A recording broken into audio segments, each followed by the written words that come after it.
พามาเบิ่งกบน้อยคือเขาวันนี้พี่น้องนี่เป็นกบน้อยนะพี่น้องเตรียมมาเลี้ยงช่วงนี้ข่าวปนกบมาแห้งพี่น้องก็เลยพามาเบิ่งกบโดยจะเป็นกบใหญ่เดี๋ยวเริ่มใหญ่พี่น้องสิพ่อปนเลยพี่น้องเนาะปนกบทุกคนใครอยากปนกบติดต่อมาเลยพี่น้องผ่านคอมเมนต์แต่ตอนนี้ยังนะกำลังใหญ่ยังบ่ทันเป็นปนอันนี้ก็แม่นนะพี่น้อง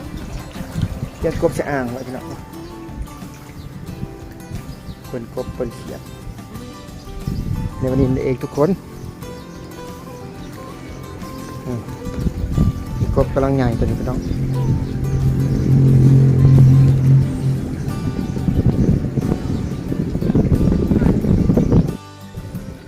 วันนี้พามาเบิ่งกบพี่น้องกบน้อยนะนี่ก็แม่นได้พี่น้องเรียกจะอ่างไว้ตัวนี้น้อยกว่าตัวนั้นถึงตัวนี้ไปติดต่อใครอยากได้ติดต่อได้พี่น้องขายเป็นกบน้อยตัวนี้พี่น้องวันนี้เขาก็สักเครื่องแรกสักเครื่องแรกกันแล้วเหมือนเดิมนะทุกคนนะแล้วพามากบน้อยที่เรียกว่าอยู่ในอ่างนะพี่น้องกบรวมดอกนะพี่น้องยังรวมเขาก็สักเครื่องแล้วพี่น้องเครื่องมันจิตนี่พี่น้องเต็มเลยนะมันถิดต้องได้สักเครื่องสวัสดีตามภาษาคนสวน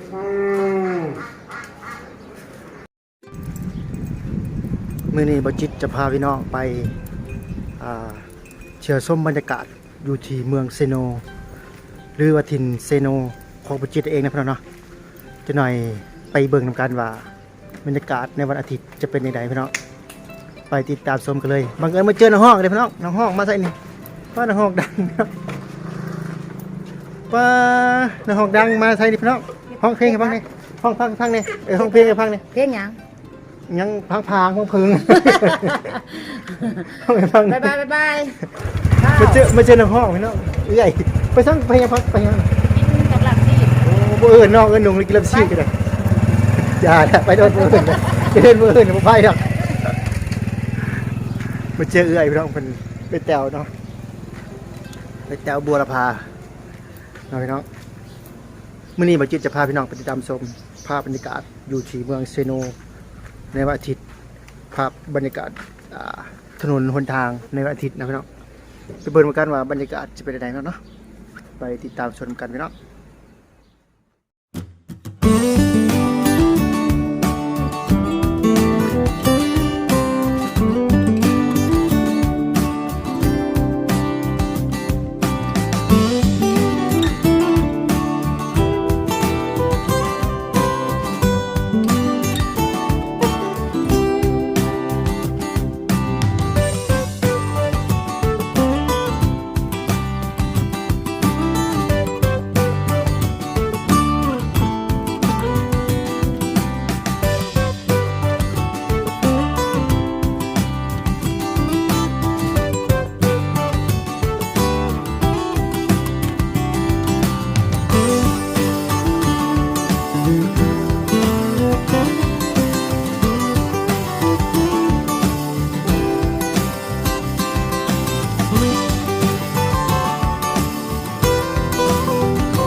บ่จิตกับพาพี่น้องไป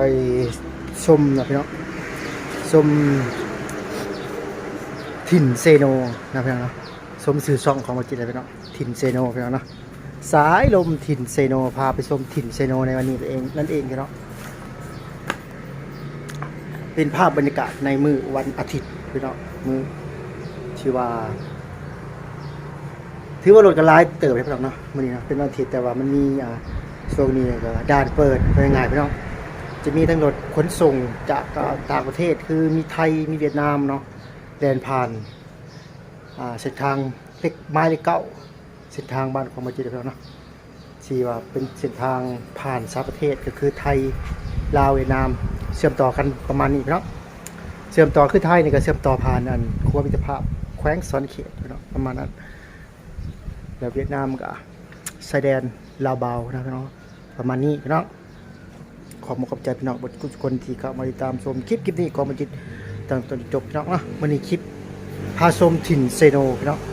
แล้วก็มาเบิ่งกบมันอยู่เมืองเซโนพี่น้องถ้าพี่น้องท่านใดอยากกินป่นกบอยู่เมืองเซโนก็คอมเมนต์ได้พี่น้องคอมเมนต์ไว้ได้คลิปของบ่จิตคลิปนี้พี่น้องสำหรับพี่น้องท่านใดที่สนใจกบน้อยเอาไปเลี้ยงหรือว่ากบใหญ่ก็คอมเมนต์ได้พี่น้องเนาะ